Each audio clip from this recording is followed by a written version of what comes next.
America. We were living in the east by the Nile River, living in luxury, enjoying freedom, justice, and equality. We wore silken robes and slippers of gold. We were the wealthiest and the wisest people, I'm told. Now we are the poorest of the poor. Nobody wants us at their door. So my friend, it's easy to tell, white man heaven is a black man hell.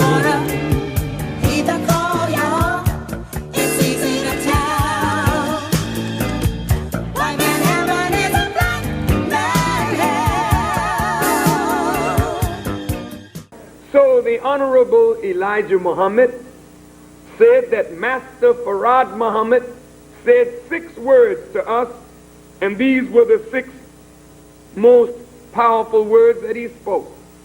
He said, accept your own and be yourself. Accept your own.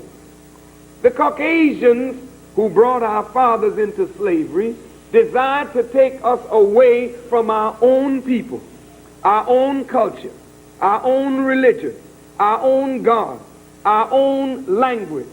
So we have grown up in America away from our own mind, away from our own selves, and so we have been actually indoctrinated with an alien mentality. 10,000 fearless men. Because we're going to have to challenge the things that are destroying our community. Sure. So this ain't no punk time. This ain't no temple time, mosque time, or church time. All the singing and shouting and preaching is over. Get in them streets now. Block by block. We're going to have to clean it up. The airwaves is not enough. The television screen is not enough. You got to put boots on the ground who are trained and are willing to make the sacrifice of life itself to see our community made a decent place to live. Attention. Drill.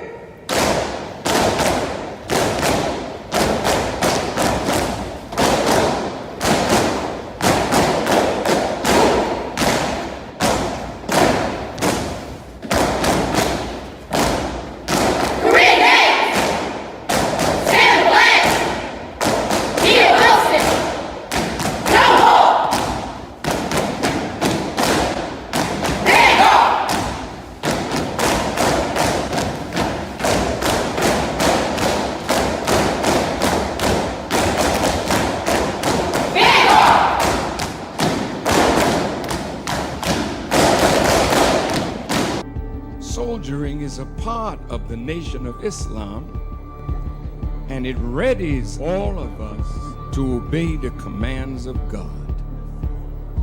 Now some will ask, well, why military drill? Because this is what produces the camaraderie. Facebook and Instagram thought that they could ban the Honorable Minister Louis Farrakhan. But in reality, they can't, because he already lives in us and millions of others. قل أعوذ بالله من الشيطان الرجيم بسم الله الرحمن الرحيم الحمد لله رب العالمين الرحمن الرحيم مالك يوم الدين إياك نعبد وإياك نستعين اهدنا الصراط المستقيم صراط الذين أنعمت عليهم غير المغضوب عليهم ولا الضالين آمين. In the name of Allah, Master Farad Muhammad the one true and living God to whom praise is due forever. I bear witness that there is no God but Allah, and that the Honorable Elijah Muhammad is his messenger. Peace, family, and welcome back to another wonderful episode of WHID-FM.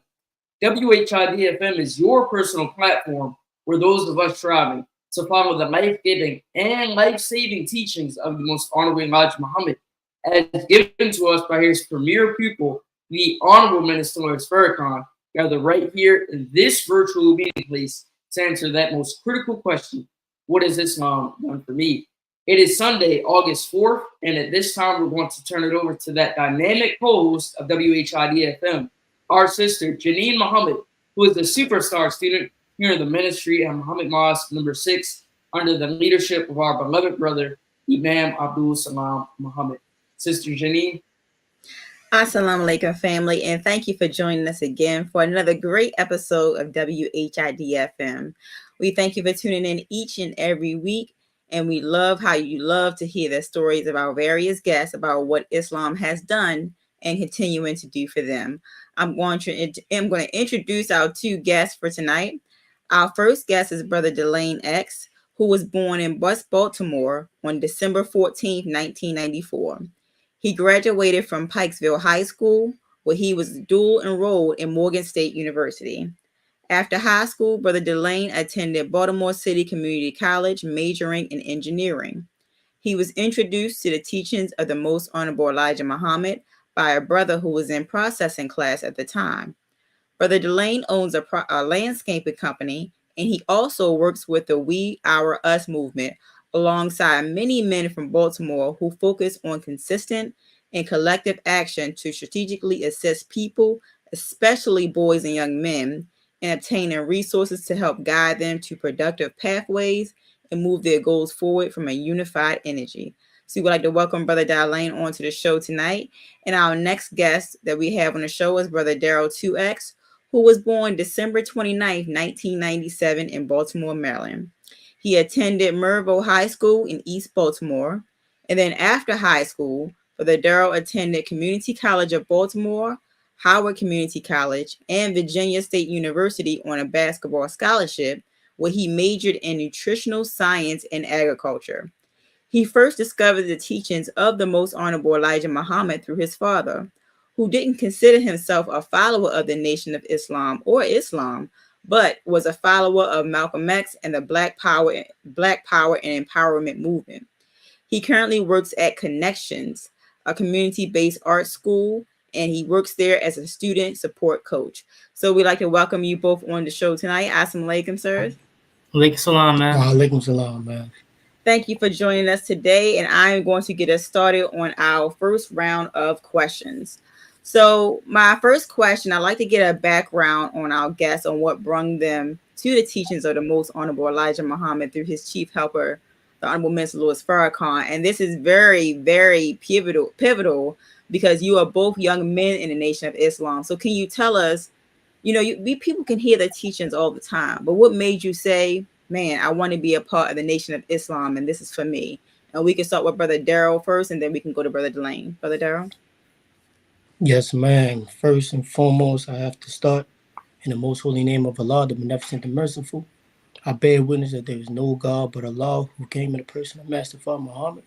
I further bear witness that Muhammad is his messenger. Would like to greet everybody in the green words of peace and paradise of Assalamu alaikum. Wa alaikum salam, sir. Salam, sir.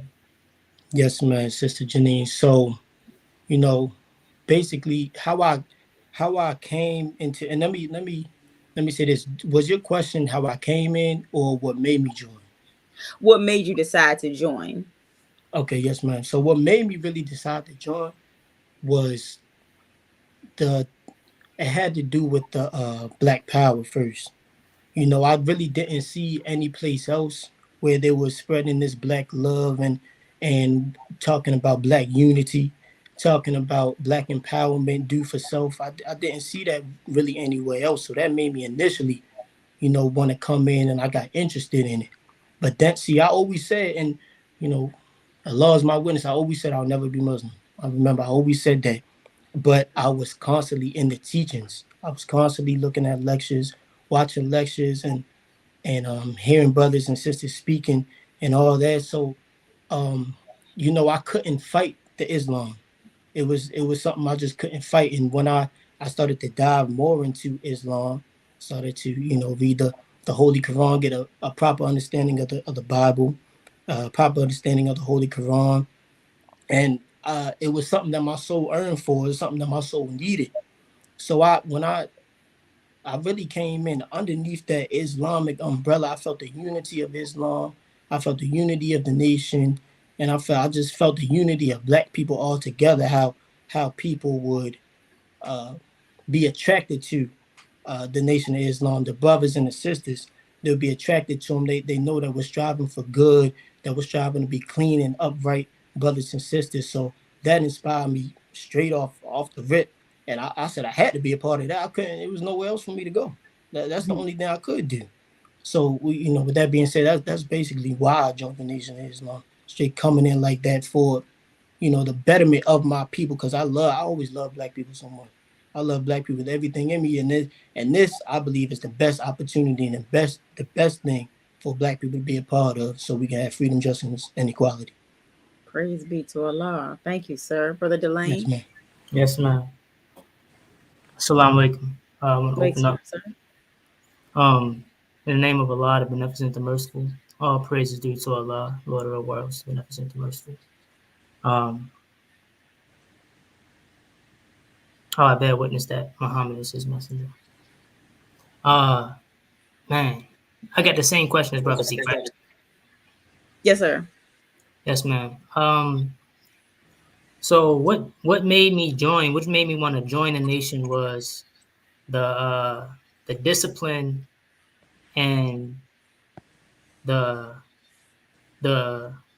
brotherhood that I seen and felt, the love that I felt from the brothers when I came around. You know, I was introduced to the teachings when I read the Message to the Black Man.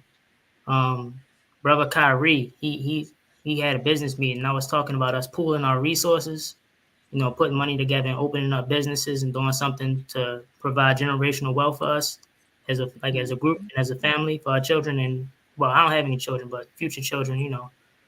And yeah, he was like, "Dang, you need to read the Message to the Black Man. You would like that book." So when I read it, everything kind of clicked, and I was like, "Okay, I need to see what this is talking about." But it was the great examples of brotherhood and the leadership of Captain Andrew, that really made me want to join. So I tried to I was kind of searching for the truth. I had gotten into some trouble, and then, you know, made me kind of think something. I knew something was against me after that. I was like, why do I feel like it's a trap going on for me and for people like me? So I started looking for the truth, and, you know, I tried, you know, Freemasonry, more science, all that other stuff, and none of it quite had the whole complete discipline and the love and the mission of right, like God was involved in it, and I could tell. So that's what really made me want to be a FOI. Praise be to Allah. And my next question, well, this is questions for you both as well. So, have you ever been to Savior's Day? And if you have, what was your first experience of Savior's Day as a whole? And the first time you saw the Honorable Minister Louis Farrakhan in person? And this time we can start with Brother Dylane first. Yes, ma'am. So my first Savior's Day was Savior's Day 2023. Another great example of the brotherhood I mentioned, Brother John 8X.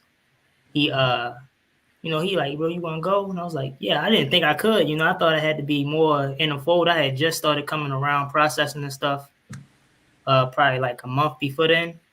And he was like, yeah, you can come. He paid for my hotel. All I had to do was get my plane ticket.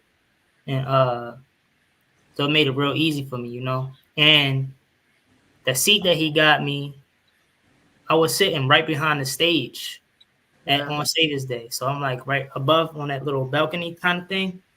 And I was just sitting right there looking down like on the minister while he was teaching. It moved me. Like, I was like, man, this is I need to do this again. I was ready. That had me pumped up for like a whole year to the next Savior's Day. So it was wonderful.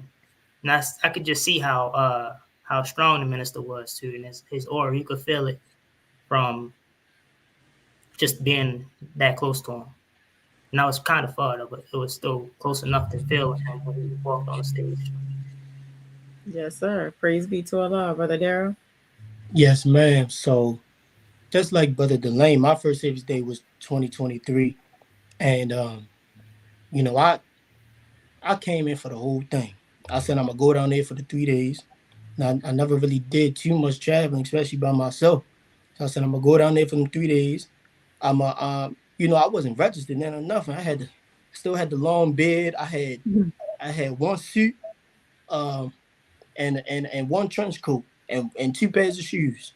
And one was, you know, as the minister talks about the foot full of shoes. One they were done. I had those since, you know, I was younger. I could barely fit them, but I said, you know, I got to get down there.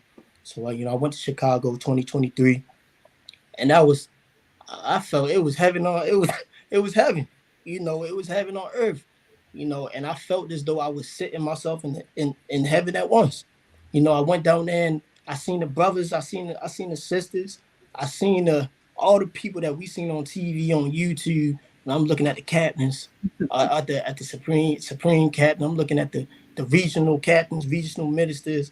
You know, Brother Nerd, that's my man. Dr. Wesley, that's my man. I'm looking at them like dang, like it's really them. I'm seeing them in real life. You know, and then of course we get to the minister on that Sunday. And I seen the minister. When I seen him come on that stage, it was like he didn't even look real. It's like he just permits light. Light just comes from him. If you understand what I'm saying. I was like, man, like he's really real. I've been seeing him since I was a little boy. Didn't know too much about him. But I said, man, this is the man I'm always my father talked about.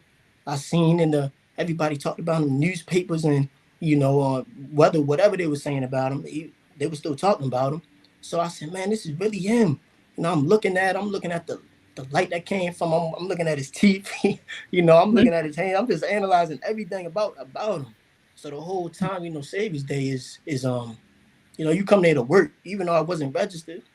You know, and a couple of brothers can bear witness. Cap said I couldn't hold post because I had the beard, right? Mm-hmm. So I found some brothers in the parking garage that Sunday, right before the minister. I asked him, I said, brothers, y'all got some clippers on you? He said, clippers? Yeah, I got some. He went in the trunk, grabbed them. I went in there and cut it. Ever since then, I ain't never have a beard, so I could hold post. So Savior's Day, you know, is you come there to work. I was tired, all of that, but when the minister came on, you know, I had to lock in. I was just looking at the man. I said, I just couldn't believe it. He doesn't look real. He doesn't, you know what I'm saying? It's hard to explain, but it was probably the greatest feeling that I've ever felt, being amongst the believers, being amongst, you know, the Supreme and GM, being amongst the Honorable Minister Louis Farrakhan. You know, I couldn't ask for nothing better. That was the best experience I probably ever felt to this day. Praise be to Allah. I love asking that question about Savior's Day because people all over the world, they really don't understand the effect or how much peace, you know, you can see in just one weekend. Like it's really an aura. It's something that you can't really put into words most time because you really don't experience peace like that any other time of the year. But you know that weekend is full of peace. So that's beautiful. And I love hearing the experiences of you both. And my next question is going to be, I have to ask you both a question, and it's going to be directed towards you before I turn it over to Brother Wes. So Brother Darryl, you majored in nutritional science and agriculture. So now that you've been in the teachings for a little bit, even though you're still new, but you're in the teachings, how can you see what you've learned in nutritional science and agriculture, how you can apply that to your nation? Did you get any aha moments like, man, I learned this and I can apply this to Islam? Yes, ma'am. Yeah, that and the aha moments you speak on, I got those a lot. You know, first of all, you know, the message has been teaching us this since the 30s, right? Everything that I done learned in class, the message has been teaching about since the 30s. So really, they're starting to bear witness to the teachings. You know, they call it, when we talk about eating 1 meal a day. They call it intermediate fasting, or they, the doctors suggest, maybe you should, fast a couple of days and things like that. But the messenger been speaking on it. So since I could see the teachings in what I learned. I learned about specifics of food. I learned about calories. I learned about what to eat, what not to eat. And I all put those into the teachings. So coming into the teachings, I already knew a lot about this. But the teachings, word is born to a lot of teachings, taught me more about my major than school ever did. Reading Message to the Black Man, reading How to Eat to Live, Volume 1 and Volume 2. Those 3 books I studied probably the most. I studied probably the most out of all the books, because eating to live is really what it says, eating to live. And we got the best example of that when we look at the minister, 91 years young of age and looks like he's 25, right? So I mean, like, so we can look at him in his face and be like, man, these teachings are right and exact. It's I don't know. I learned so much from the teachings that I never learned in school. I felt as though, even though I didn't graduate from college yet. I have a year and a half left. But I feel as though I will go back and get my degree, but I feel as though I don't even need it for what I learned in it. I feel as though the messengers and the messenger and the minister words suffice that they're enough for me. Reading those books, I could do what I have to do as far as the agriculture and nutritional science. Health has always been a big thing for me. And I always was looking at how to, striving to work out, striving to run, striving to, get cardio and lift, and then balancing that with eating, because you got to eat the right way. Well, those workouts and running means absolutely nothing. So coming into these teachings, when I follow how to eat to live, it's perfectly fine for me. I run marathons, and people ask how I run marathons on 1 meal a day. That's what the gods do. You understand? That's what you're supposed to do. So I'll just bear witness to the messenger and the minister, and I will never deviate from those, because that's what gives me life. Praise be to Allah. And Brother Dylane, you have majored in engineering. You also have your own landscaping company. So can you tell us, since you've been introduced to the teachings of the Most Honorable Elijah Muhammad, number one, what area of engineering have you studied? And then also, when it comes to your landscaping business, what have you learned in Islam that's helped you elevate your landscaping business as a whole? Yes, ma'am. So the first question, what field of engineering was I in? It was civil engineering, so like building stuff, just making blueprints. Really, I only did it for like a year, I guess, because I didn't like the college experience. It felt too much like high school, and I had bills to pay. I had to go to work, so I had to make a decision. And yeah, so I kind of stopped early. I would go back though, but it'll probably be for something like accounting, something like that, or business management. And then the second question, as far as how have the teachings helped me with my landscaping business? And the best thing I can say is, with that, one, discipline. So it's 100 degrees outside, and I know I got a lot of work to do, and I know I got other stuff coming up that I can't miss. I still gotta go outside and do it. So that is a big part of it. And then two, the business is warfare lecture by the minister, where it's, just telling you how your morals and being upright and being respectful, courteous, all of that stuff really carries you through your business. And I bear witness to that. It's people who, like, they call and they want me to, they'll wait weeks for me to come do the work because they like the way I do the work. They like the way I handle them. And like, they don't want nobody else to do it but me. So that just speaks to what the minister taught us, and that lecture, just being upright, being, just being respectful and courteous takes you a real long way. That's So right. yes, ma'am. Praise be to Allah. That your character means everything. Praise be to Allah. I appreciate that. And at this time, I'm going to turn it over to Brother West. He actually has some questions that he want to ask you both. Brother West. Oh, oh, there you go. Okay. Yes, ma'am. Thank you. In the name of Allah, the Beneficent, the Merciful, I bear witness that there is no God but Allah, and that Muhammad is his messenger. Assalamu alaikum, family. Alaikum salam, sir. Praise be to Allah. So, as two relatively newly registered FOI, can you both share your parents' and your peers' reaction to your decision, to join the Nation of Islam? And we can start with you, Brother Darryl. Yes, sir. Can you repeat that question from Brother West? It cut off a little bit. Yes, sir. So, as two newly registered FOIs, can you share your parents' and peers' reactions to your decision to join the Nation? Yes, sir. Yes, sir. Yeah, I can share. I was laughing because it's not what my parents and peers would really think the lifestyle would choose. I grew up like a lot of us in the church.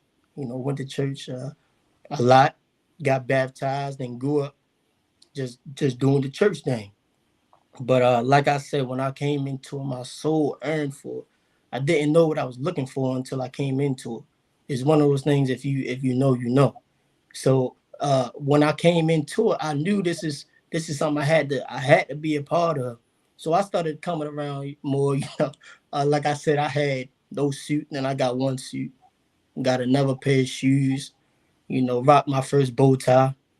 Cut the beard, things like that. So, my parents are like, what's going on with you? What you doing? You looking like you turn into, my mother said, you looking like one of them brothers. You look like you go sell some bean pies. That's what she said to my sister, one of my sisters. I said, I'm just going around. I'm trying to figure everything out. And I was hiding it for a long time because, like I said, I grew up in the Christian household. Now, it's not like I didn't think they would go put me out or nothing, or beat me up or nothing crazy. But I never wanted to. I don't like disappointing people. So that was one of the battles I had to get through, disappointing people. And still to this day, even though I'm newly registered and everything, they don't. I guess they're okay with it. They're content with it is the word I'm looking for. They're content with it. It is what it is. They don't really battle me on it anymore. I used to have little debates, righteous debates, nothing disrespectful with my parents and my father, because I started to get an understanding of the Bible. Like point number 3 on the what the Muslims believe. We was speaking on the Bible. I pull the truths out of it and give it to them, compared to the Holy Quran and compared to hadiths, compared to the message of the minister's teachings. And it's something, when it's proven, it's proven. You can't deny it. So with that being said, I guess they're content with it right now. But they, in the beginning, it wasn't really. They fought me on it some. They didn't like what certain things I was doing. Going to the mosque, being with the brothers all day, the way I was dressing. But at the same time, I cleaned myself up, right? So you can't deny the righteousness because I cleaned myself up. I don't drink anymore. I don't do things I was doing back in college and at school and all that. I don't do everything like that anymore. So it's for the better. And as far as my peers, to be honest, they supported me. Now, do I think that they knew what path I was going down? No, because like I said, in my peers, we went through school together and we grew up together, and we did a lot of things we should have been doing. We did all that together. Got into trouble together. I've been behind bars before, so I got into it in trouble before, and everything like that. But they supported me. They 100% supported me, and they still do their thing whenever they do it. But it's not nothing against. I try to give them the teachings as much as I can, because I know where I came from and I know where they can come from, because we came from the same boat. You understand? But as far as them, they supported me. But it's still a battle between family and some peers, some friends. But You know, they go to see where it takes them or where it takes me. So I got to show them Islam through me and be the best example of a FOI and a true believer through myself. Sir, all praises due to Allah for that support. And next we can go to you, Brother Dylane. Yes, sir, bro West. So as far as like, man, this is kind of hard topic. So I don't really have like parents, kinda, and you know, I became Muslim. All right, let me start like this. So I became Muslim back in 2019. So the change of me stop eating pork, trying not to curse, not bringing, you know, doing all of the things that I was doing, you know, smoking, drinking, all of that stuff, not doing none of that stuff no more happened back then. So they kind of, you know, questioned me. Oh, why not? Why you don't? So, you know, I just told him it was bad for you at first. But since I had the teachings, it's kind of like I'm kind of alienated almost a little bit from my family member. Because like Brother Zeke said, I grew up in a predominantly Christian family. And like I'm talking like pastors, people, celebration church, and a whole bunch of other stuff that's like big in Baltimore and Columbia and all that, like all over the state. So me not really coming around. I go around, I'm like, you know, come to the cookouts and stuff. And then, but if they cooking pork on the grill, I ain't eating nothing that come off the grill because I know they're not about to, you know, put the foil down and go through all the extra stuff. They question me about why I'm fasting so much. One interesting thing happened was my brother, he's a pastor, and he had asked me, he was like, so what made you like go that way instead of like coming this way, like coming to Jesus? And I was like, well, I got an understanding of who Jesus is right now. And I seen in the example of my family, them doing a lot of the stuff. Like, you know, how they say like,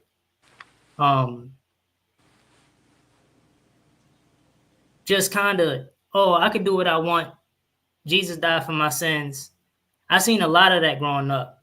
Like my Christian cousins and family members drinking and fornicating and just doing whatever they wanted to do as like, oh, I could do whatever I want. And I was like, nah, that don't make sense to me. So that example kind of pushed me away from Christianity in itself and kind of made me go towards something different, or made me open to something different. I did have good examples in the Christianity too, but it was kind of far away. But yeah, so as far as their reactions, my friends, they all, you know, they commend me for my efforts and what I do. And they ask me questions. They always come to me for like life advice now versus, you know, trying to do some stupid stuff. They always come to me after they did some stupid stuff and how to you know, get out of a situation or what they should do in a situation versus asking me to participate in the situation now. They support what I do though. Still trying to get some of them out to the mosque. We're working on that. But yeah, that's pretty much what the reaction that I got. Yes, sir. Praise be to Allah. I definitely hope that your parents start to come around a little bit to your new introduction to the teachings. But Yes, on to my next question. I wanted to know, what is it like soldiering in a city that you once grew up in, that your parents were in? Like you both said, you know, you might have had some peers and you might have engaged in some things that you don't do anymore. But what is it like to come from that environment and instead be a great example of a Black man and essentially an individual in a city like Baltimore? And we can start with you, Brother Dylane. Yes, sir. So now when I see my peers now, they So a lot of them like look at me like, dang, bro, you still look the same since high school. How you been? But like, you know, when I tell them like, oh yeah, I'm with the nation, I'm in the nation, you know, I don't smoke, I don't drink. They normally invite me to do, you know, stuff we used to do, or just kind of, you know, be more I don't know, just trying to get me to do the stuff I used to do. That's the best way I could put it. But I always tell them like, no, you know, we don't do that no more, bro. I'm trying to live now, trying to give life to people through my words, and I'm trying to like prolong my life as long as I can. So I'm not really into indulging in that the extra stuff. So, and I mean, but I like it though because they know me, they know how I used to be. So it's like it takes away the excuses that they may have about changing themselves. So it's like, oh no, I know how Dylane used to be. If he could start doing better and, you know, doing the right things, I can too, really. It's just a choice. And I always tell them that is that it's a choice that you got to make. The choice is, you know, I'm going to tell you to do the right thing. I'm going to tell you what the right thing is, but you got to ultimately do it for yourself. So I have seen people while I'm out soldiering, giving them papers and stuff. They always send me like on Instagram or send me pictures of it to my phone. Like, I dropped the final call off to the sister house. I didn't know she lived there at the time. So she took a picture of it and then she sent it to me on Instagram. I was like, did you drop this off at my house?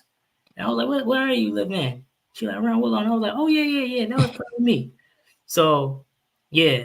But, yeah, that's about the reaction I get. Yes, sir. Praise be to Allah. And you, Brother Darryl?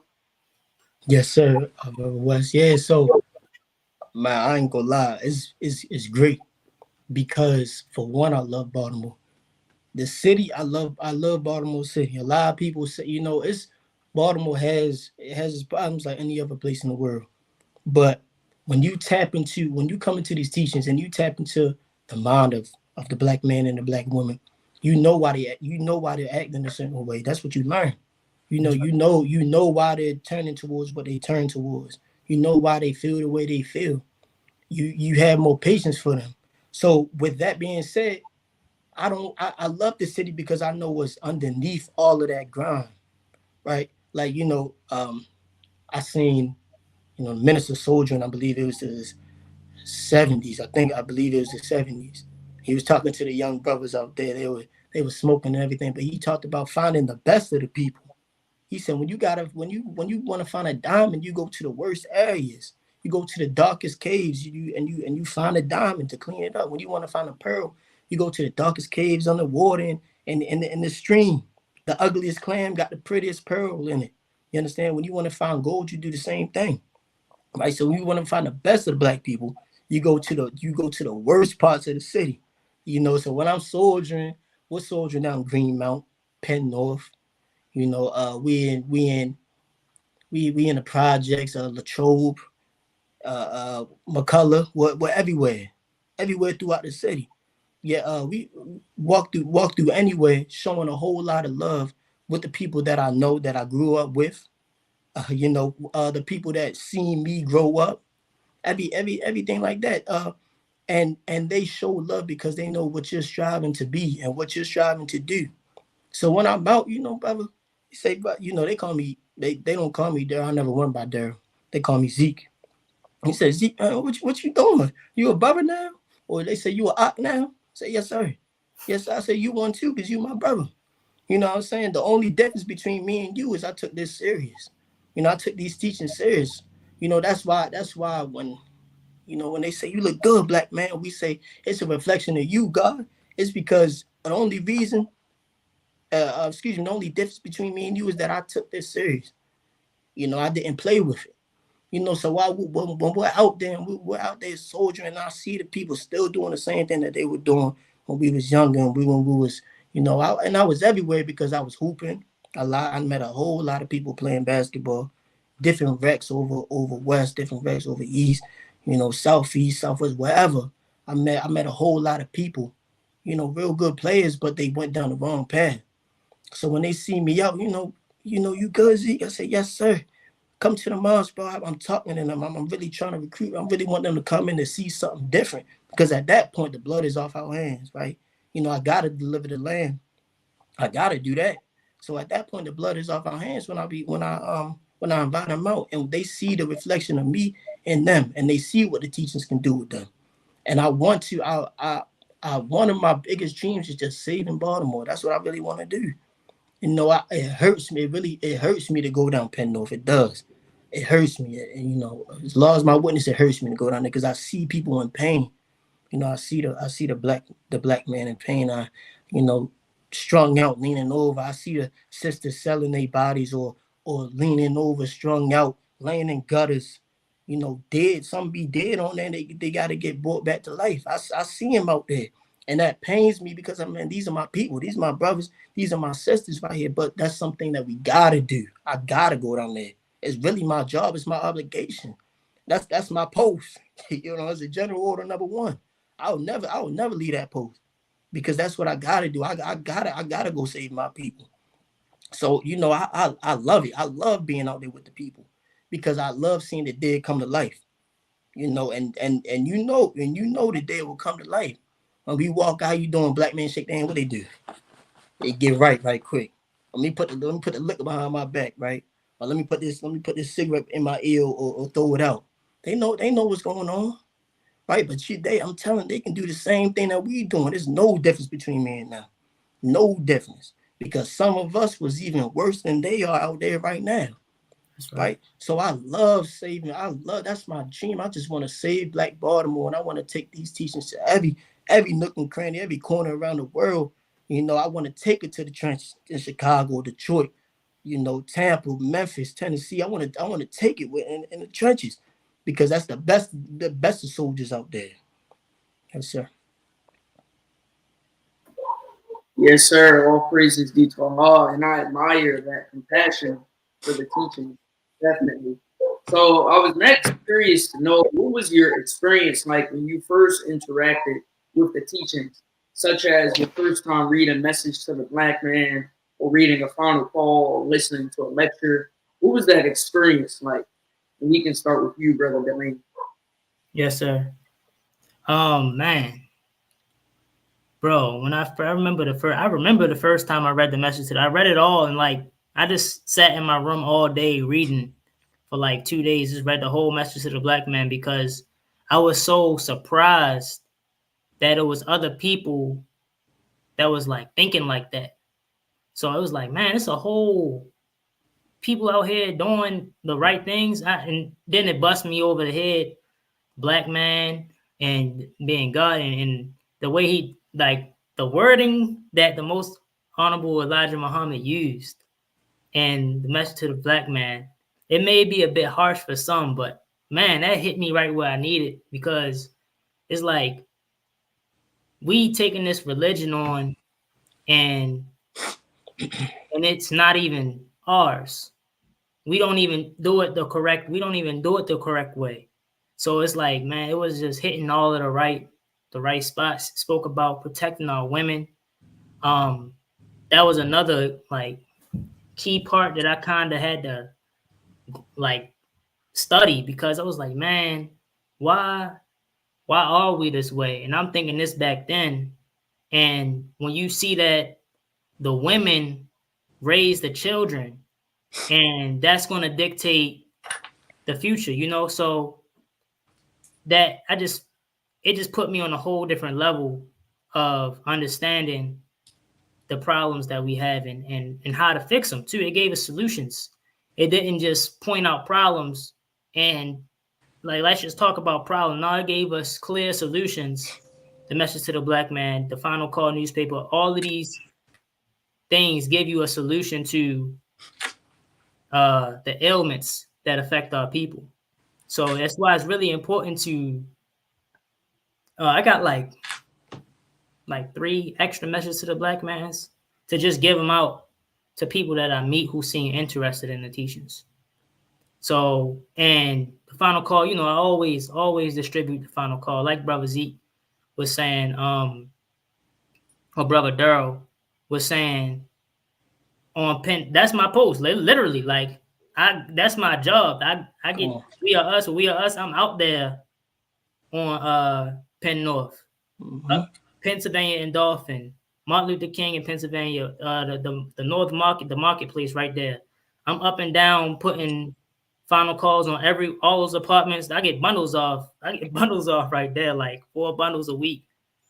Just taking them to those apartments, giving them out to the people who out there on waiting for the train and stuff and on the bus stops. And they love when we out there. So, and that's a testament to the people who came before us putting in that work, because I'm new, like you said, I'm new, but I can come over here and as long as I got a suit and a bow tie on, I get respect. People ask me to buy papers. People want the papers. So I didn't have to do all of the groundwork that was done. And that's a shout out to the pioneers for laying that down for us. But yeah, those things, the final call, Message to the Black Man, Fall of America, How to Eat to Live, those books really they changed my whole mindset, and for the better, of course, and really like had me locked in on what was right and made me realize what was right. Gave me the ability to recognize real and fake, or good and bad. So definitely powerful information in those books. Yes, sir. All praises due to Allah. And now you, Brother Darryl. Yes, sir, Brother West. And I'm going to ask you again. I apologize. Can you repeat the question for me? Yes, sir. So what was your experience like when you first interacted with the teaching, such as your first time reading Message to the Black Man, or reading the final call, or even listening to a lecture? Yes, sir. Yeah, man. Look, man, my first time, with the teachings, like I said, it's something that your soul needs, at least for me. And I heavily felt that, as my father was a follower of Malcolm X, I learned a little of the nation through Malcolm. So I had to. I said, man, because when I used to watch Malcolm X, I knew the bare minimum, like a lot of people do, about Malcolm X and the nation. But I would hear him say, Mr. Muhammad, Mr. Muhammad, Mr. Muhammad. Then I would hear him say the Honorable Elijah Muhammad. I said, man, who is this man? Because I had no clue who he was. So, I'm straight on Google. I type in Malcolm X, Mr. Muhammad. That's all I type in. Because that's all I knew. Malcolm X, Mr. Muhammad. That's what I type in. Then I'm seeing another man, with the crown on. I said, it's got to be him. So I dive into him. And I'm starting to dive into the messenger and get into the teaching just a little bit. Through him, I found the Honorable Minister Louis Farrakhan. I said, man, this is the man that people be talking about. Because that name Farrakhan, everybody know that name Farrakhan. Whether you believe it's a good name, it's a bad name, whatever you believe about it, everybody in America and in the world done heard about a name named Farrakhan. Everybody. So I know this name from somewhere. So I dive in a little more. Then, I said, Brother Nuri, that's my man. So through the minister, I found out Brother Nuri. I started to tune in to Brother Nuri heavy. And so, he played a big role into me coming in here and learning about it. I seen he was at the mosque one day. I didn't know what a student minister was. I didn't know nothing. I barely knew nothing about the nation. I didn't know they traveled. I just seen he was there. So, I DM Brother Nuri. He don't hit me back, of course. But I'm sorry, I seen he was at the restaurant, Black Swan, and I DM him. He didn't DM me back, but I seen the next day he was going to be at the mosque or the school. And I used to play AAU at that school. So I said, I know where that school at. I seen him.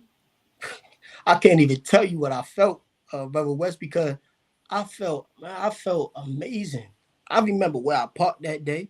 I remember the first brother I seen, which was Cat. First brother I ever seen, I walked in there, which was Cat. I remember how the brothers made me feel when I came in there. They greeted me, black man. Never heard that before. How you doing, black man? I heard Assalamu alaikum because people used to joke about that in the school. They used to just say it. I didn't know what it meant. But brothers they used to say that. I heard black man, how you doing, black man? How you doing, God? They shake your hand with a smile. yeah, right this way, you gotta get searched. I said, dang, I like this though. I don't know where I'm at. I'm just walking into a new environment. I like this though. I had to go through the check procedure. It was Brother Ali. So shout out to Brother Ali. He gave me the check procedure. He made a joke while I was in there, and I just felt at home. I go through the lecture and I see him. I get to shake Brother Nuri's hand and all that. And then that welcomed me. I felt like I was home at that point. I didn't know what place. I didn't know. I said, man, where did I just leave from? What just happened to me? I never felt that type of feeling before. And like I said, this is something that my soul needed. My soul earned for. I earned for that brotherhood. I needed to see sisters united. I needed to see brothers united, not calling each other out their name or something derogatory. I needed to see something good. You understand? So that feeling, that's why I just keep saying that feeling was out of this world. And that's something that I gotta keep on my mind, in front of my mind, because the same way I felt is how all these other brothers and sisters will feel out there when they come in here. So you gotta make them feel welcome when you come in. You gotta greet them with a smile. You gotta tell them, give them a hug. Who said this? Assistant Supreme Captain. He said, yeah, if you wanna really, what he say? If you wanna really blow a spark or something like that, he said, give the brother a hug. I said, dang, you right. Give a brother a hug, because I know how I feel for me. You get a hug from another brother, and it's just love that does something to you, because we used to come from something different. Brothers looking you up and down while you walking, giving you the side eye, trusting nobody, nothing like that. You go in there, you feel like family. So after I seen that, I said, man, this is why I need to be here right now, because this is what I don't want to be part of that outside world anymore. I don't want nothing to do with that. So that, Brother Wesley, to answer your question, I just to put all that in a nutshell, I just felt the love. If I had to say one word, it would be love, and it would be brotherhood. And that's how I felt, and that really made me attracted to coming into it. Yes, sir. All praises due to Allah. You both hear me? Yes, sir. Yes, sir. I can't see you. I can hear you though. Okay, got it.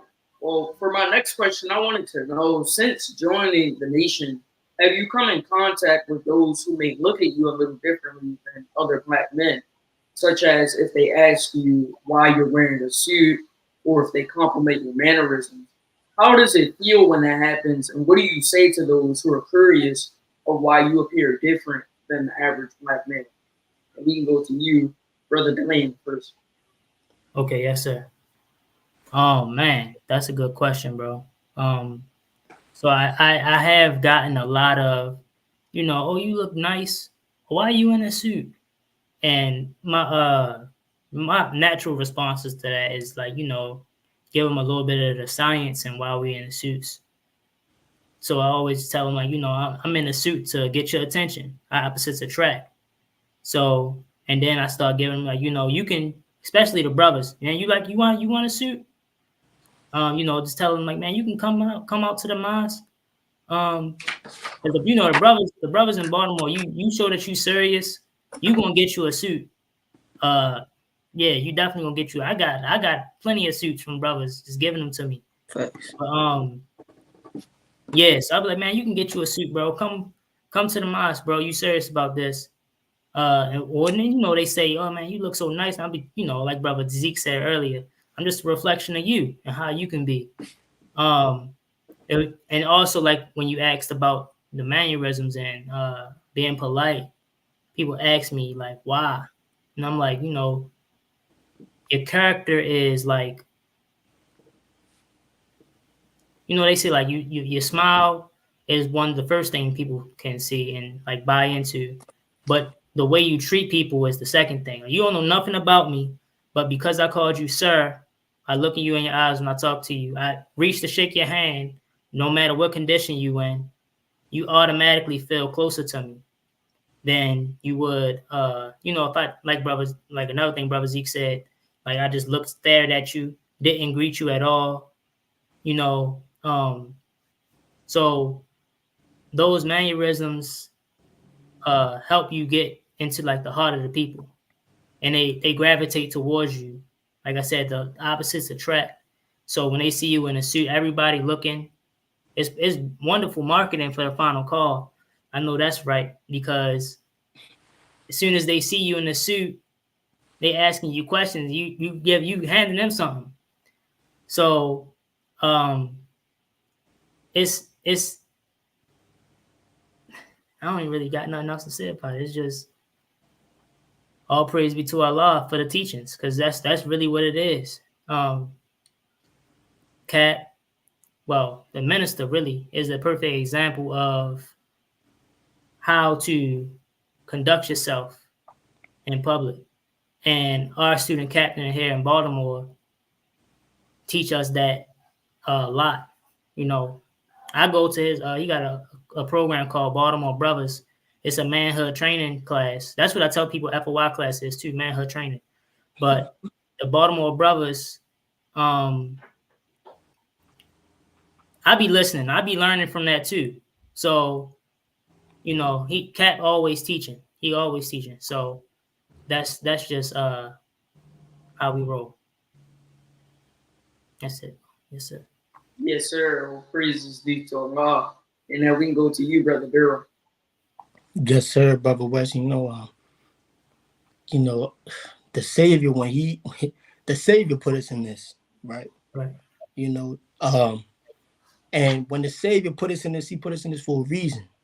So when we go out there and we see the brothers and the sisters and we get the compliments or whatever, this is divine. You know, he did this for us for a reason.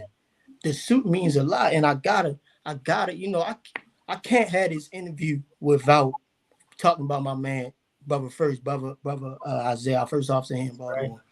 You know, because he put me on with a lot. You know, he gave me a lot of this wisdom. So, you know, I'm gonna say something, but I got it from him. I can't act like it was on me. You know, we work in the school together. So, you know, the students, the middle schoolers, they go be honest. They go tell you what it is and what it ain't. You feel me? So that's just what it is. Oh, Brother Darryl, Brother Isaiah, why you wear a suit? You work with kids. I can't tell you how many times I heard that. You work with kids. Why you not hot? I'll be hot, but you know, but you not hot. Oh, why you wear a suit? You know, Brother Isaiah, you know, he always says, you know, I want to dress as I want to be addressed. And I said, dang, when he said that, I'm in the back like, dang. Hold up. Now I peep, Brother Isaiah. I study this, brother. That's my man. You know, he said, I want to dress as I want to be addressed. So he teaching on it a little bit. He said, you know, only time we ever see a black man in a suit is at a funeral court. I said, dang, you know, brother, he be spitting. And, you know, I ain't gonna lie. I shout out to Brother Isaiah because I use that too. And I think it's a great thing to see a black man in a suit, other than a funeral in a casket or in court about to spend his whole life in jail. You know, because it's a fresh look. It's something that you don't see a lot. That's right. You know, so when the Savior put us in, he put us in it for a reason. He put us in there to go attract that black man out there. You know, he put the sisters in the garments to go attract that black woman out there and bring them out the streets, because it's a clean look. It's a clean look. It's nothing that look better than a black man in the suit. Nothing. To a point where, you know, I feel weird not putting on a suit sometimes. I wear a suit Friday. I wear a suit 6 days a week, Monday through Friday and on Sundays, 6 days a week. When I put on my regular clothes, I feel like something missing. You know, something just missing. And that suit is such a big thing. And I was talking about first, I said, man, you could spot a FOI from a mile away. Word is born to Allah. I was driving past the bus stop, see my brother out there. I said, oh, let me pick my brother up. He was going to the mosque. I seen him, and I got bad eyesight. You know, I seen him. You could spot a FOI. You could spot the suit, how he wear it. You know, you could spot the glow. Even if you don't have the lapel on or whatever, you could spot everything in him. You know, so that black man in the suit in the nation is a big thing. That's the initial contact. When you see me, you go see a suit. So you already know off rip I'm different because I'm wearing a black suit. And like I'm a black man in a suit. You know, and like Brother Dylane said, now the second part is I'm looking you in the eye. I'm talking to you. How you doing, black man? Now I'm smiling in your face. I just blew a spark, like Brother GM said. He said, he called me black man. How you doing, black man? He called me God. He got a suit. He's smiling. He talking nice to me. You know, he's doing all. Who is this man? You know, I'm just a, you know, I'm just a soldier. I'm just a soldier for Muhammad. That's what I am. You know, and like I said, it's no different, but I'm no different from you. The only difference between me and you is that I took these teachings serious. I go to my Monday night classes. I study the lectures. I study the ministers. Right? I go to Sunday meetings. I'm asking questions. I'm around the brothers. That's the only difference between me and you. You know, so, you know, in the close, to going down, like I said, Penn North, when I'm down Penn North, you know, it's for people that's not from Baltimore, it's rough. That's the strip. That's where everything, it's gonna come through there. If you need something, it's gonna come through. Anything you need is gonna be down there on Penn North. Anything. You know, you go see it down Penn North. Anything at all. And when you walk down Penn North in the suit, brothers move out the way. You know, sisters be looking at you. Of course, we lower our gaze, though we don't, you know, we don't indulge in that. So, you know, sisters looking at you. You know, brothers, go ahead, black man, go ahead, bro, go ahead, whatever. That make you feel some type of way. That make you feel like you're doing something right, doing something positive. I'm not walking around sagging my pants or anything like that. I'm showing the brothers how you should dress and as you want to be looked upon from different people. Nobody's gonna show you respect you sagging your pants. You know, nobody gonna show them respect. You got your shirt halfway up your body or no clothes on your body. No, they're not gonna show you respect. You're not even showing yourself respect. That's right. You know, so this suit and this uniform is just a reflection of respect. How I want to be respected and how I give respect to others. Yes, sir. All praises due to Allah, and I admire that humility that you and the other brothers out there are not separated, but it's your application of the teachings that makes you different. And with that, I'll go to our station ID and then turn it over to Brother Wesley. I believe he has 2 questions for you all.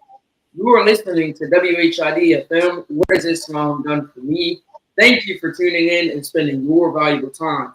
Without you, there is no WHID-FM. If you have any questions, please email us at WHID1919@gmail.com. And also, please subscribe to WHID-FM on YouTube and follow us on Facebook. Next week, our guest will be, inshallah, Brother Student Minister Corey Muhammad of Muhammad Mosque number 36 in Charlotte, North Carolina. So make sure you tune in for that wonderful episode. And with that, we'll turn it over to you, Brother Wesley. Yes, sir. In the name of Allah, the Beneficent, the Merciful, I bear witness that there is no God but Allah, and I bear witness that Muhammad is his messenger. Assalamu alaikum, family. Alaikum salam. I just have a couple questions. I'm enjoying the interview behind the scenes. I definitely appreciate you, both of you all, spirit in what you're sharing. But one of the things I wanted to ask, first off, Master Fard Muhammad gave us 6 beautiful words that we implement and that we are striving to do every day, which is accept your own and be yourself. What does that mean to you? What does it mean to accept your own and be yourself in today's time? And we can start with you, Brother Dylane. Yes, sir. Okay. So accepting your own, we're going to start with those first 3 words. Accepting your own, right? So accept your brothers as they come. Accept your brothers for who they are. Learn about yourself. Learn about your history, the history, our history, Black people's history. Just get to know everything about you. Accept it, because I mean, a lot of stuff has been done to us.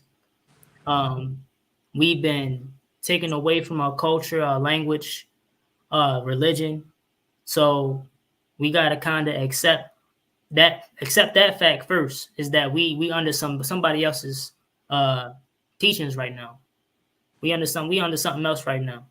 So we gotta go back and accept what we was doing before.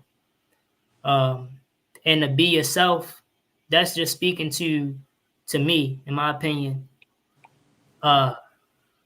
Doing the things that you like doing, paying attention to your gifts and talents, no matter how other people think about it. Like the first question, one of the questions Sister Janine asked about my engineering major, that was for a salary and money. I really just liked being outside, nature, playing when I was young, playing around with the bugs and in the dirt and stuff. So me trying to do something out of the box, well, not out of the box, I like math and science too, but me trying to do something that I really didn't have a passion for and just focusing on it for the money, that didn't even interest me. It got boring real quick. But once I started being myself and paying attention to the talents and natural gifts Allah gave me, and doing something that I love doing, you know, it's a completely different feeling. I don't mind going to work. It might be hot, but I look forward to it. I like cutting down trees and stuff. I like planting gardens. I like doing all of that outside stuff. I like being outside. So being yourself is key on that level. And then it's another level that's a little deeper because the black man is God. So you gotta be that. You gotta strive your best to be on the righteous side of the coin, I guess. I don't know how to put it exactly, but you gotta just strive to be godly. You gotta strive to be righteous. You gotta strive, and you gotta go against the world and the tides of the world. So that's what I would put it as. Thank you. All praise is due to Allah. Thank you. That was a great answer. Brother Darryl, what does accepting your own and be yourself mean to you, brother? Yes, sir. So, you know, that's one of the best universal quotes that you could ever say to somebody. Accept your own and be yourself, you know, is deep, because when the Savior gave us that, and when the messenger gave us that, it made us think. At least it made me think, you know, who am I and what am I accepting as a Muslim, as a black man in America, and as a Muslim, right? So, you know, that what's the word I'm looking for? It pushes away Arab culture is what I'm trying to say. You know, that's not me as a black man in America. I don't have to be a Muslim. I don't have to, you know, sit in Arab culture. I don't have to have a long beard. I don't have to recite the most perfect way. You know, I don't have to wear a thobe or kufi. I don't have to wear that. You know, what I have to do is I have to completely submit to do the will of God. That's what I have to do to be a Muslim, and that's what my self is, and I'm accepting that. So when we have people that, you know, we hear it all the time, we're not real Muslims, or we're kafir with this, with that, shirk, and this and all that. You know, once you begin to dive into the teachings, I don't need anybody else's approval. I don't need anybody else's approval, because I know what I'm doing. You know, I'm striving to be righteous. I'm striving to be upright. I'm striving to be one with God. I'm striving to be one with myself. Like Brother Dylane said, the black man is God. And that's what the scripture says. You know, if God said, let us make man in our image and in our likeness, that means that we're being made fashioned just like God. So if LeBron said he want to make somebody in his image or in his likeness, he's making him into a basketball star, right? If Serena Williams said, let us make somebody in my image and my likeness, make him into a tennis star. So if God said that, that means that we are God. That means we're being made into God. Now, that's not something that is easy to achieve. You know, what comes with, you know, as the minister says, after difficulty comes ease. And it's gonna be a hard battle. But when you understand that you God, there's nothing that can come against you. You know, we striving, and we're overcoming any type of obstacle that gets put in front of us. You understand? So that meaning, you know, accept your own and be yourself. That's exactly what I'm doing. I'm accepting my own. I never felt my own until right now, the nation. I never felt my own. I was never myself. I couldn't accept anything out there. I was never myself until I came into the ranks. Right? So this is the beginning stages of accepting your own and being yourself, coming into the nation, coming into the ranks, learning who you are as a black man, learning who you are as a black woman, learning from what you come from, like Brother Dylane said, learning your history, right? And learning, when we learn our history of our ancestors that came here and how they beat Christianized us and everything. White Jesus and a white God in our head. But when we came from those boats, we were Muslim. That's right. Right? So that's what myself is. I'm Muslim. That's what my ancestors was. All the prophets and all the messengers accepted their own and be themselves, and all of them completely submitted to do the will of God. Right? So that's what we are. We're just little gods. So, with that being said, I just, I strive to be as upright as I can. And that's the word, is just keep striving. I'm striving to be who I am. We fall short a lot of times, and God knows that. But we have to keep moving. We have to keep striving. We have to accept our own and be ourselves, because everybody else is taken. I can't be nobody else. I don't want to be a Arab Muslim. I don't want to be that, because that's not me.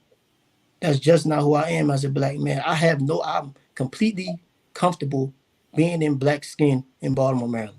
I'm completely comfortable with being that. So I have to accept. I'm not comfortable being anybody else. So yes, sir, that's who I am. That's what those words mean to me. Sir. All praise is due to Allah. Beautiful answers. My next and last question, before I turn it back over to our great host we have. In veggie backing off of that question, we are taught in numerous lectures by different student ministers, also by the Honorable Minister Louis Farrakhan as well, that Master Fard Muhammad handpicked each one of us for this cause of Allah, to be able to go after our people. So I'm asking you directly, what do you believe you were handpicked to do specifically in the Nation of Islam? We can start with you, Brother Darryl. Yes, sir. Praise be to Allah. You know what? That's a great question, bro. And I wish I could give you a and B straight up and down answer. But I was talking to our student captain today, Captain Andrew Muhammad, and he was speaking on what I'm here to do. Man, that's crazy. That just happened today, a few hours ago. What I'm here to do. And we were speaking, and I really can't give you a clear answer, but I know for a fact that I'm here to be with the people. I'm here to deliver the people. I'm here to love the people, and I'm here to teach the people. All I can do is give them what I got. That's why I don't do this for myself, bro. I really don't. I do this for my people. Like I said, it pains me to see people in a certain condition. I really hate to see that. So I'm doing this for them. I'm striving for them. I really want to see. I want to see them be righteous. I want to see them be cleaning up right people. And I feel as though that's a big part of what, Allah, Master Fard Muhammad came to do for me and chose me to do. Be a fisherman of men, right? Bring them in. And that doesn't, you got to also understand what that means for you, right? To be a fisherman of men.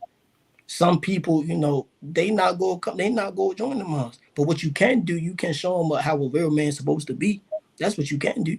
There's some people out there that I don't want nothing to do with Islam. I don't want nothing to do with you Muslims. Okay, that's cool. But they respect you 100%. They know how the fruit's coming. They know how the MGT's coming. Right? They know how a real man and a real woman's supposed to be. And I feel as though that's part of that fishing. Making them clean, making them upright. Clean inside and out. That's part of it. This training's for them. So I feel as though for me, I have to be with the people. I feel that in my soul. Honestly, I can say that humbly. And like I said, I can say humbly that I have a gift with people. I always like to talk to people. I always like to talk to people, and I always like to engage with people. I always like to help people with their problems. I always like to do that. I feel as though Allah is using me in that manner. I can get guests. Like I say that humbly. I got plenty of guests here before. I can do that. But that's my goal. I'm trying to deliver the lamb. That's what I'm really trying to do to the Messiah. You understand? That's what I'm trying to do. I got to deliver my people. And that's what I would think, bro, to answer your question. If I had to think of the closest thing that Master Fard Muhammad, our Savior, did for me, or what he brought me in here for, is to really save our people in that type of manner.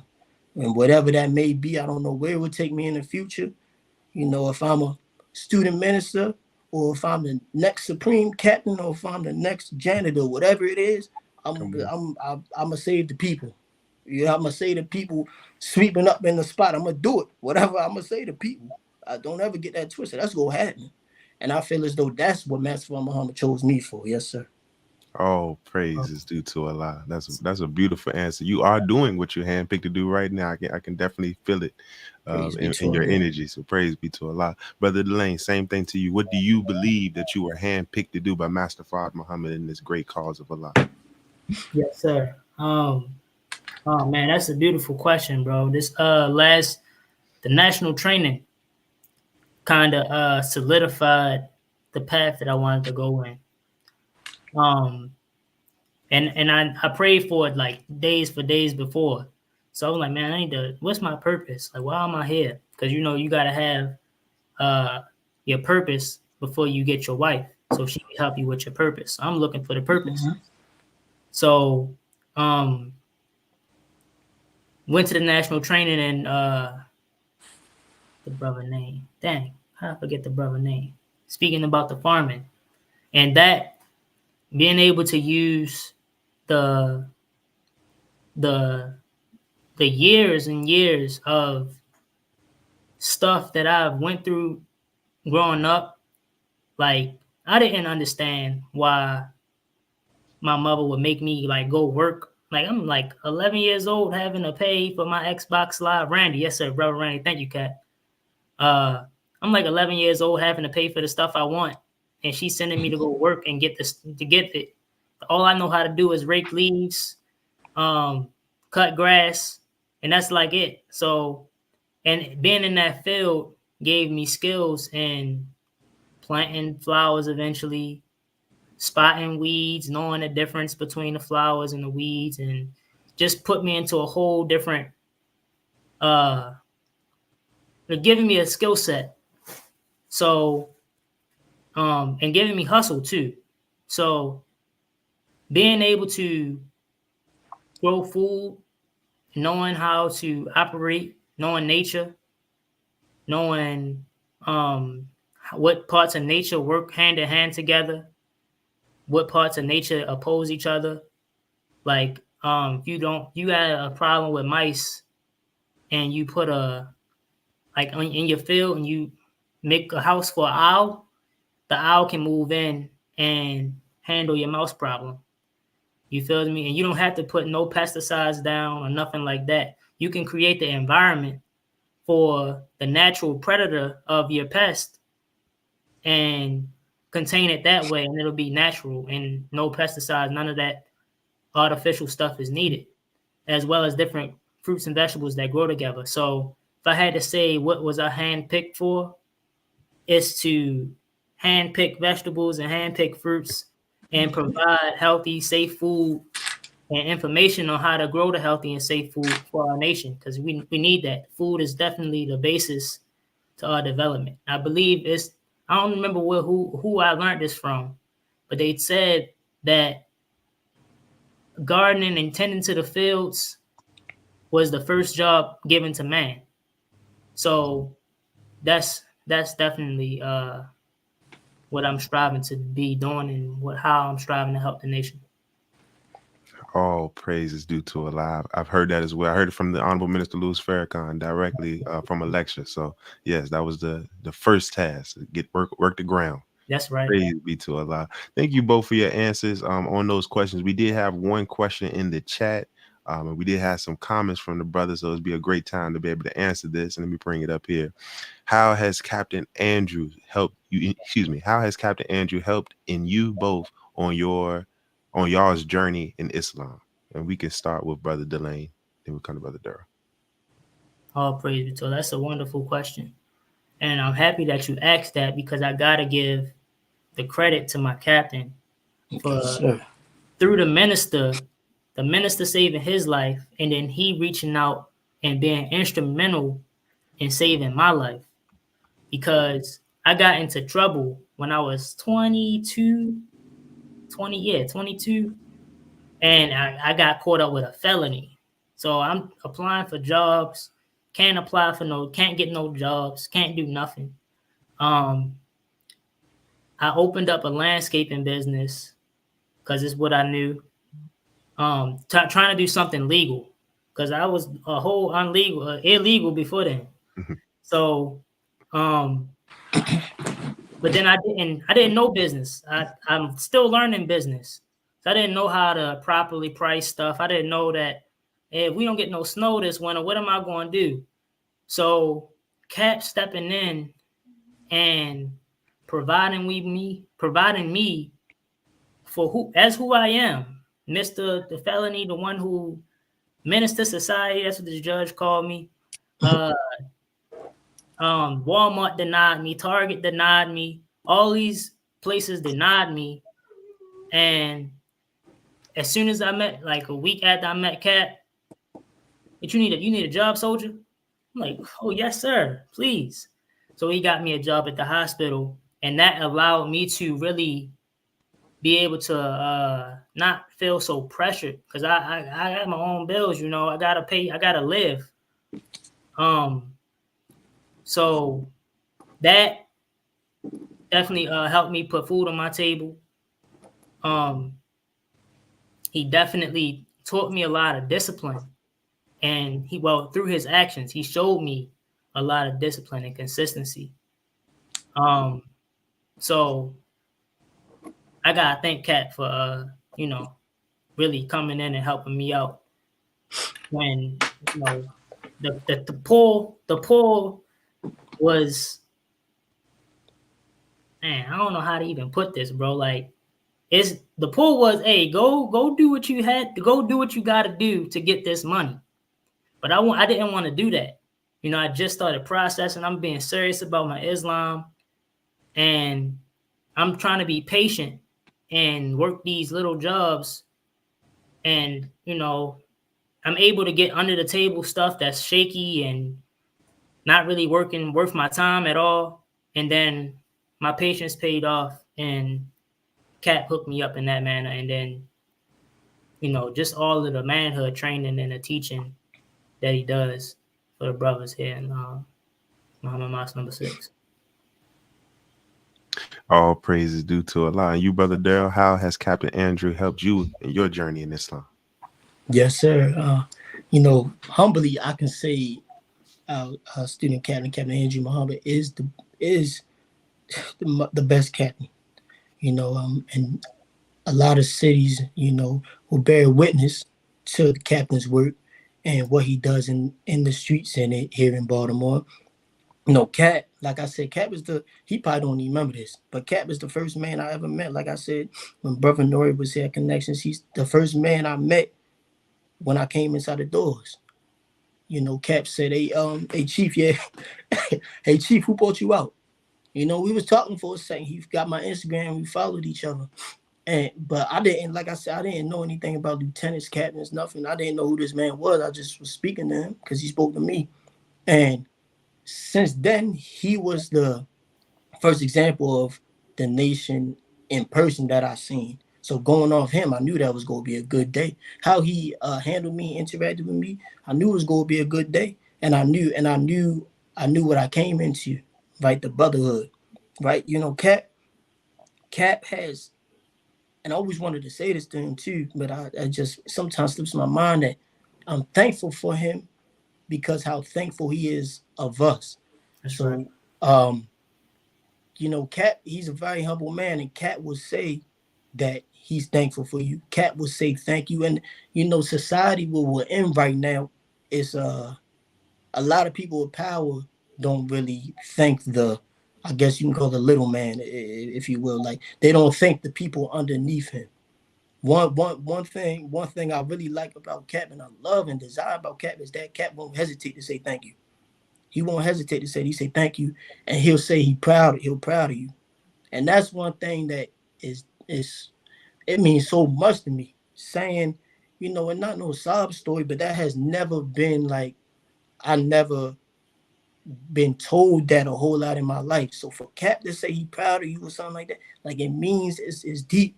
It really means a lot. For him to say thank you, for him to say he's proud of you, for him to, no matter who you are processing, some people fell out or whatever the case may be, Cap shows no favoritism to anybody. Everything about Cap is 100% genuine. It's official. you know, and he just shows that love, and he's a great reflection of what the teachings will do, what can do for you, and will do for you, like he spoke on today, where situation the way he came from, you know, and Cap, you know, the crazy thing is he probably don't remember this either. When I was processing, I called him one time. He probably didn't even know who I was. But I called him and I'm thinking, I told Brother Isaiah this, I'm thinking the nation, a bunch of robots, you know. You gotta talk, but when I say robots, I mean talk proper. You gotta talk proper, you gotta be straight up and down, no mistakes, no nothing. You know, everything crack. I called Cap before from some situation that happened. So I'm on the phone talking like a robot to him, right? I'm trying extra hard to pronounce words the right way. It was just fine, but I'm sweating trying to do it because I'm straining myself trying to pronounce words the right way, trying to learn how to articulate certain things. I'm doing the most. Cap cut me off. He like, yeah, Chief, you from here? Because I guess I sound like I was from here. So he said, yeah, Chief, you from here? I said, yeah, yes, sir, Cap, I'm from here. But I just think that's a funny story because of how I always viewed Cap. You know, I always viewed him as, you know, I don't know, untouchable, right? But he's your brother just like us, and he'll tell you that. He's our brother. He's very down to earth, you know, but at the same time, he is a captain. He fathers the mosque. He's high rank. But you know, so we love Cap, and I show him the respect and everything that he deserves. But through Cap, my Islam has strengthened because he gives me encouragement. He gives me words of wisdom. You know, he looks out for the brothers. You can call Cap 4 or 5 in the morning. You know, I guarantee he'll pick up and he'll come to whatever aid he needs to come to for you because he loves the believers. He has love for the Honorable Minister Louis Farrakhan, and he has no cut cards of telling you that. You know, he'll let you know what it is straight up, that he loves the believers, and he's just raw. He's so down to earth. And he's a comedian. You know, Cap, he'll always make a joke about something. So he's just a comedian. I love Cap. I love Cap with all my heart. That's really my brother. You know, I look up to him, and he's really like, he's another father figure to me, honestly. All praise is due to Allah. Thank you both for those beautiful answers as well. Brother Captain, Student Captain Andrew is in the chat, lighting it up as well. You gotta make sure I bring them up there. So praise be to Allah. Thank you both for your responses. I want to now turn our program over to Sister Janine to take us further into our program.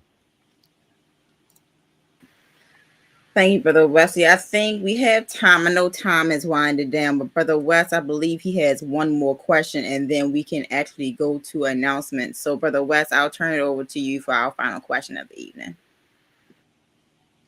Yes, ma'am. Thank you. For our final question, I just wanted to ask you both, what has Islam done for you? We can start with you, Brother Dylane. Yes, sir. Yes, sir. So, man, Islam has really made me a better person, a better human. Like, it helped me realize the fault in what I was doing. It made me more aware of other people. Like, going from not caring about nobody or anything to not cursing in front of my nieces and nephews because I don't want them to emulate that. So it just took me from individual mindset of not caring at all, like not caring at all, to caring about everybody and everything. I try not to step on bugs. I try to put bugs out the house if I can and not kill them. It really transformed me into a better human being in general. It's made me more disciplined. It's made me consider relationships. It's everything dealing with life, bro. I can't lie. Everything, really, like everything, like relationships with my family, relationships with the opposite sex, how to handle the opposite sex, or the sisters, just how to conduct yourself in general, business, how to be respectful, why you should be respectful, how to honor your elders, listening to them, you know, the wisdom behind the elders being for guidance and the young ones being for war. I had to let that. I didn't want to listen to my elders. I felt like they didn't know what they was talking about, you know. But seeing how the foundation is laid prior to some of the real, like, you might look at a foundation, a house being made. You might look at the foundation, you just see a concrete slab, but you don't really recognize all of the work. The whole ground had to be dug up, roots and everything had to be removed. That concrete slab go down X amount of feet. The foundation for the house is the most important part of it, before all of this, the other stuff that you see. So in the planning, the stuff that's cut out and the water pipes being ran through the concrete, and it's just a lot of stuff that you got to appreciate with the foundation that I didn't appreciate. And it just allows me to look at things differently, bro, like from a whole different standpoint. And I all praise be to Allah. That's all I'm going to say about that.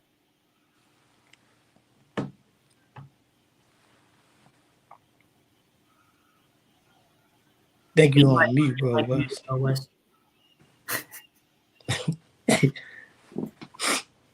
Yeah, my bad. I meant to say all praises due to Allah indeed. And with that, we'll go to you, Brother Darryl. Yes, sir. So, you know, the thing about Islam is it's reality, and we can't separate Islam from reality. So the reality of my life, it completely changed. First, who I am as a man, as a black man, what I can be, what I'm striving to be. You know, like, Islam completely changed my foundation on everything. How I think about things, how I move, how I maneuver in life, how I represent myself to the world, because, you know, we're representing something bigger than us. You know, I'm representing number 6. I'm representing myself, number 6. Our student captain, our student imam, our first officer. Right? I'm representing the Honorable Minister Louis Farrakhan, the most honorable Elijah Muhammad, and the Savior, Master Father Muhammad. I'm representing all of them. So I can't go outside doing whatever I'm doing. So my foundation completely changed. Islam completely shook my whole foundation. I'm not the same man I was at all. I'm not saying I was the worst of the worst or anything, but I was doing what I was doing. Like a lot of black men out here right now doing what they're doing. So, you know, Islam has completely changed my foundation. It switched me for the better. How I move, like Brother Dylane, he summed it up great. How you move, proper handling of other people, how you speak to people, engage brothers, engage sisters. There's certain respect for brothers and certain respect for sisters. You know, it comes from a place of righteousness. It comes from something higher than you. The way we act, the way we're supposed to conduct ourselves is right there in the Bible, right? Or it's right here in the Holy Quran, right? It's right here. So we're representing something bigger than us, right? So Islam it made me for the better, and it's making me into a man. I can't even say I'm a man, because it completely, what I thought was a man before when I was in the world is completely opposite. So it's making me into a man as we speak, and I'm striving to be a man. You know, I'm striving to be upright and clean and the best representation as a black man, as a righteous Muslim I could be. And like Brother Dylane said, even operating in life, stepping on bugs, I feel you. I feel what he's talking about. You know, because the Holy Quran speaks about it, and it says, and you know, everything Allah created, there's a sign that man will be mindful, right? And when I think about that, I'm like, man, we can't. This is God's word. He made this. So I began to study animals. I began to study the bugs, like the messenger told us to study the ant. You know, I began to study the bee. I began to study things because these are things that haven't been tampered with. See, we've been tampered with. You know, we've been tampered with through slavery, through Jim Crow, through the Prohibition Act. We've been tampered with through life, and right now through social media, Instagram and TikTok. We all been tampered with. But everything that God created, those trees, those leaves, they come in pure form, right? So when I study them, when I study the trees and the leaves and everything and the flowers, when I study the flower, I said, man, a flower, it's a flower. Every spring it will blossom. Summer it will still be there. Autumn comes, it closes up. When it dies out, right? Spring again, it opens back up, and it keeps doing this until the tree is dead or the flower is dead. It would just do that. I'm like, man, it does that every time. It's not deviating from what God created it to be. That's right? So now, if that's not deviating from what God created it to be, what do we look like? The best creation, as the law said, we're the best creation He has ever made. What do we look like deviating from what God created us to be? Right? So things like that I think about, and I'm like, man, I know I'm greater than a plant and a flower and a tree and a bee, right? Or a goose and a duck, right? I know I'm greater than them, but they're not deviating from what Allah created it to be. It's doing exactly what it's doing. So when I study them, it's great to study them because you see Allah in them, and that's what I'm trying to be. So to answer your question in a nutshell, bro, is Islam has completely changed my outlook on life. It completely, everything, when I wake up, I see things different. Everything brighter now, right? I was looking at dull things before, everything brighter now. I'm looking at everything different. I don't see nothing the same no more, and as you study more, it begins to open more doors, open more windows up, and I'm starting to think about more things and how to maneuver this. Start thinking about the deeper meaning of words and where things came from, where words came from, and meanings came from, and it's great, bro, because it's great being well-rounded. It's great to have knowledge. Like the minister said, the greatest gift you can give somebody is the gift of knowledge. That's right. So I believe that 100%, and I need all the knowledge that they can give me while I'm here on this earth. Yes, sir.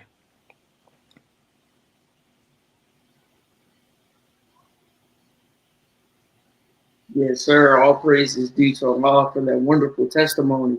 And I thank you all for answering my questions, Brother Wesley's questions, Sister Janine's questions, sorry. And with that, we'll turn it back over to Sister Janine for the announcements next. Thank you, Brother Wes and Brother Dylane and Brother Darryl. We definitely thank you both as well. The audience has been fired up in the social media chat. We definitely thank, and we really need to hear the perspective from the youth more often. So we definitely have to have you both come back on for a part 2, just to get an update on you both and just give hope to our young people, because a lot of times we don't see hope because of what we see in the elderly or what we're seeing in the world. We feel like there's no hope. So to see you both deciding to take on Islam this early and just trying, Allah loves those who try. So just seeing that example that you're setting, you're doing a big thing, and I appreciate you both, and I know we all appreciate you both for that. The family, we just have a few closing announcements before we go to our Muhammad moment.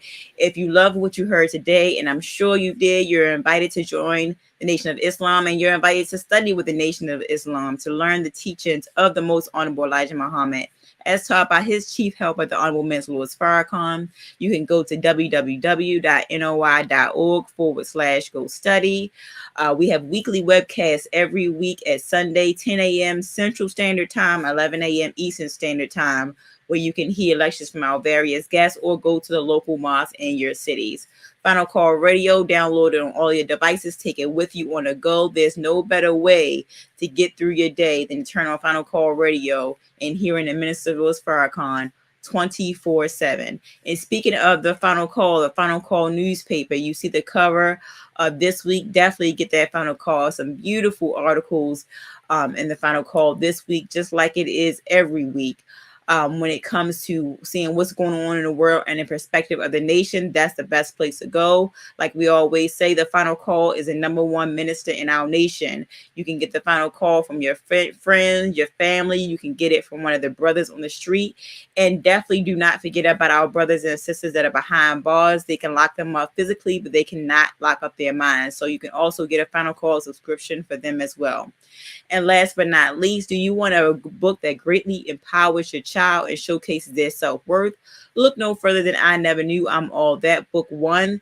This book was written by our host, Brother Donald Muhammad. You can get that on Amazon.com, and illustrations from Sister Amina Lay. So with that, I will turn it over to Brother Wesley, who will give us our Muhammad moment, and then Brother West will close us out. Brother Wesley. Yes, ma'am. Thank you. Again, thank you, family, for joining us, Brother Dylane, Brother Darryl. We appreciate your testimony and you explaining and expounding on what Islam has done for me. I do bear witness as well that we do need to have you all back on again to be able to hear more of your story and then how your development has continued on in Islam. So praise be to Allah. Thank you again. We also like to thank our hosts tonight. Thank Sister Janine. Thank Brother West. We also cannot go without saying, without this platform, thanking Brother Donald Muhammad for putting it together and giving us something that we could share the stories of believers in the Nation of Islam and how they came to the nation and how Islam is working in their life as well. So we thank Brother Donald, and we'll be remiss if we thank Brother Donald and not thank his support, his life partner, his wife, Sister Cynthia Muhammad as well. We thank her so much for supporting Brother Donald and all that he does for us. We also would like to thank the audience for coming out and every week and being able to check out WHID-FM. If it wasn't for the audience checking it out every week, there would not be no WHID-FM. But most importantly, we have to thank Master Fard Muhammad for coming in the person and being able to give us these teachings through his living and exalted Christ, the most honorable Elijah Muhammad. And we have to thank them both for leaving in our midst the Messiah in our midst today, the Honorable Minister Louis Farrakhan, because without those three, we would not have anything to talk about when it comes to Islam. So we're definitely thankful, eternally grateful for those three as well. So all praises due to Allah. To go into our Muhammad moment, this Muhammad moment tonight is taken from the beautiful lecture by the Honorable Minister Louis Farrakhan, The Power of God to Heal the Black Man and Women of America. This was delivered October 13th, 1991 at Mosque Mariam. You can get this lecture and many lectures of the Honorable Minister Louis Farrakhan at store.finalcall.com. So feel free to go on store.finalcall.com to get these lectures as well as the many books and reading material as well by the most honorable Elijah Muhammad and the Honorable Minister Louis Farrakhan and other student ministers throughout the nation. So let's enjoy tonight's Muhammad moment.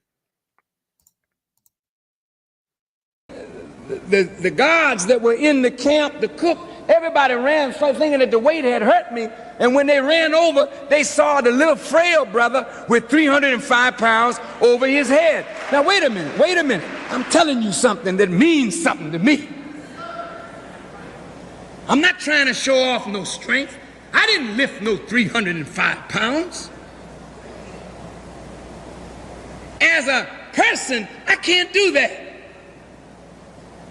But with Allah, there ain't nothing I can't do. My mind was focused on God. That's my point. And the impossible became possible. And then when I reflect on the chapters that Elijah Muhammad gave me to study before he left, one of them is the 73rd surah. He said in it, rise by night and pray, for I shall entrust you with a weighty word. I am the man that's about to be entrusted with that weighty word. And as you don't think I'm able to carry 300 or 400 pounds on my back, you don't think I'm able to carry the weight of Quran. But God makes a man able to carry what he makes him to carry. This is not the Quran that the book is talking about. This is a sign of the book that is coming to guide you into the hereafter. This book leads you up to the hereafter. The Bible don't take you into the kingdom. The Bible gets you to the door and leaves you.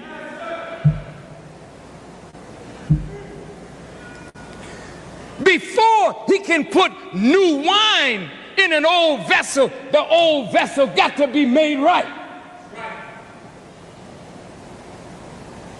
I'm an example now of a vessel that is being renewed, restored right in front of your eyes.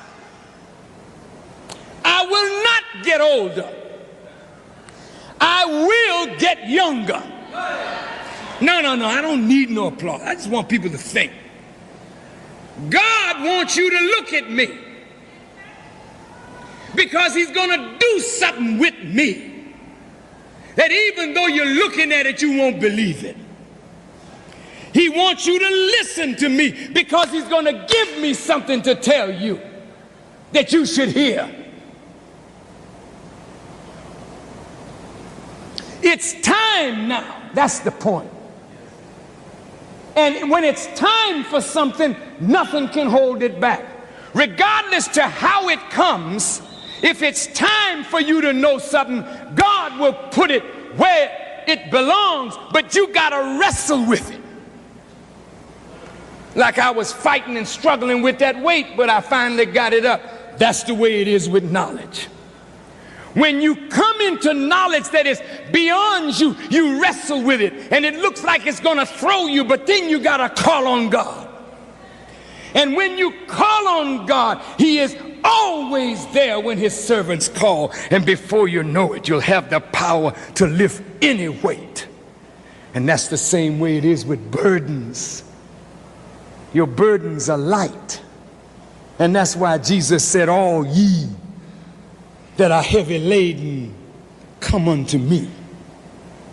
And if you come unto me, I will give you rest.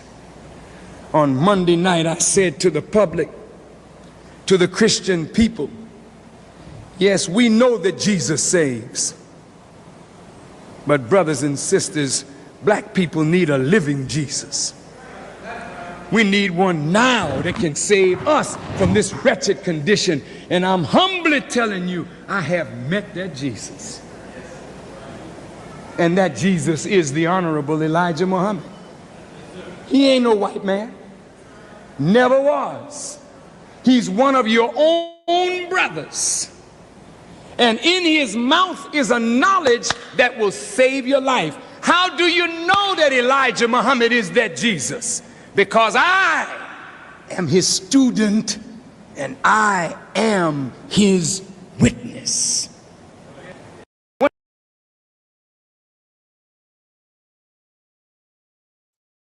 All praise is due to Allah. Let's close out in prayer. Attention prayer. In the name of Allah, the Beneficent, the Merciful. All praise is due to Allah, the Lord of the worlds, the Beneficent, the Merciful, Master of the day of judgment in which we now live. To thee alone do we serve, and to thee alone do we beseech for help. O Allah, guide us along the straight path, the path of those upon whom thou hast bestowed favors, not the path of those upon whom thy wrath is brought down, nor of those who go astray after hearing thy teachings. Ameen. Assalamu alaikum, family.